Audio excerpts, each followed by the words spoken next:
ಆದಿಕಾಂಡ 3ನೇ ಅಧ್ಯಾಯದ ಕೆಲವು ವಚನಗಳನ್ನು ನಾವು ಓದಿಕೊಳ್ಳೋಣ. ಉಜ್ಜೀವ ವಾಕ್ಯಗಳಿಗೆ ಸ್ವಾಗತ.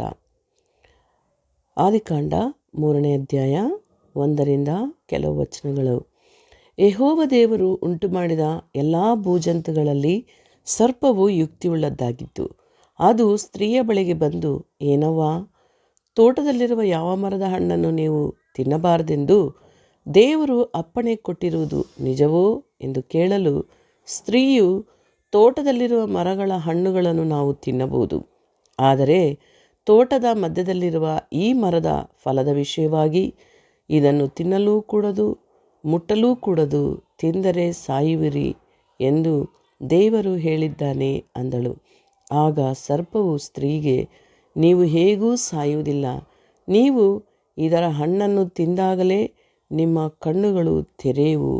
ನೀವು ದೇವರಂತೆ ಆಗಿ ಒಳ್ಳೆಯದರ ಕೆಟ್ಟದರ ಭೇದವನ್ನು ಅರಿತವರಾಗುವಿರಿ.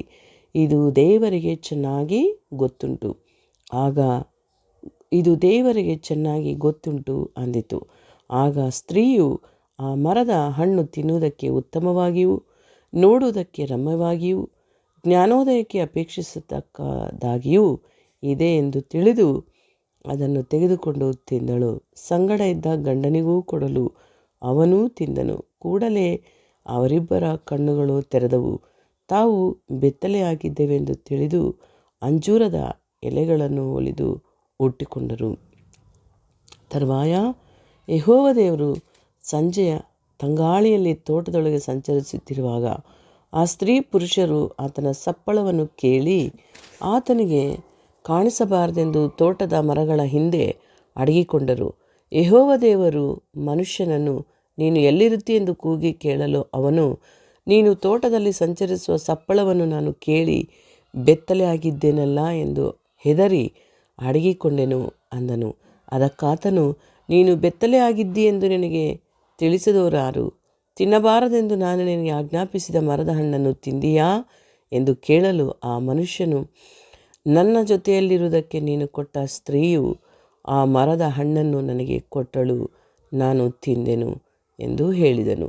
ಯೆಹೋವ ದೇವರು ಸ್ತ್ರೀಯನ್ನು, ಇದೇನು ನೀನು ಮಾಡಿದ್ದು ಎಂದು ಕೇಳಲು ಸ್ತ್ರೀಯು, ಸರ್ಪವು ನನ್ನನ್ನು ವಂಚಿಸಿತು, ನಾನು ತಿಂದೆನು ಎಂದು ಉತ್ತರ ಕೊಟ್ಟಳು. ಆಗ ಯೆಹೋವ ದೇವರು ಸರ್ಪಕ್ಕೆ, ನೀನು ಈ ಕಾರ್ಯವನ್ನು ಮಾಡಿದ್ದರಿಂದ ಎಲ್ಲ ಪಶುಗಳಲ್ಲಿಯೂ ಅಡವಿಯ ಎಲ್ಲ ಮೃಗಗಳಲ್ಲಿಯೂ ಶಾಪಗ್ರಸ್ತವಾದಿ. ನೀನು ಹೊಟ್ಟೆಯಿಂದ ಹರಿದು ನಿನ್ನ ಜೀವಮಾನದ ದಿನಗಳಲ್ಲೆಲ್ಲ ಮಣ್ಣೇ ತಿನ್ನುವಿ. ನಿನಗೂ ಈ ಸ್ತ್ರೀಗೂ ನಿನ್ನ ಸಂತಾನಕ್ಕೂ ಈ ಸ್ತ್ರೀಯ ಸಂತಾನಕ್ಕೂ ಹಗೆತನವಿರುವ ಹಾಗೆ ಮಾಡುವೆನು. ಈಕೆ ಸಂತಾನವು ನಿನ್ನ ತಲೆಯನ್ನು ಜಜ್ಜುವುದು, ನೀನು ಅದರ ಹಿಮ್ಮಡಿಯನ್ನು ಕಚ್ಚುವಿ ಎಂದು ಹೇಳಿದನು. ಆಮೇಲೆ ಸ್ತ್ರೀಗೆ, ನೀನು ಗರ್ಭಿಣಿಯಾಗಿರುವ ಕಾಲದಲ್ಲಿ ಬಹು ಸಂಕಟ ಪಡಬೇಕೆಂದು ನಾನು ನೇಮಿಸಿದ್ದೇನೆ. ಕಷ್ಟದಿಂದಲೇ ಮಕ್ಕಳನ್ನು ಹೆರುವಿ. ಗಂಡನ ಮೇಲೆ ನಿನಗೆ ಆಶೆ ಇರುವುದು, ಅವನು ನಿನಗೆ ಒಡೆಯನಾಗುವನು ಎಂದು ಹೇಳಿದನು. ಮತ್ತು ಪುರುಷನಿಗೆ, ತಿನ್ನಬಾರದೆಂದು ನಾನು ನಿನಗೆ ಆಜ್ಞಾಪಿಸಿದ ಮರದ ಫಲವನ್ನು ನೀನು ಹೆಂಡತಿಯ ಮಾತು ಕೇಳಿ ತಿಂದ ಕಾರಣ ನಿನ್ನ ನಿಮಿತ್ತ ಭೂಮಿಗೆ ಶಾಪ ಬಂತು.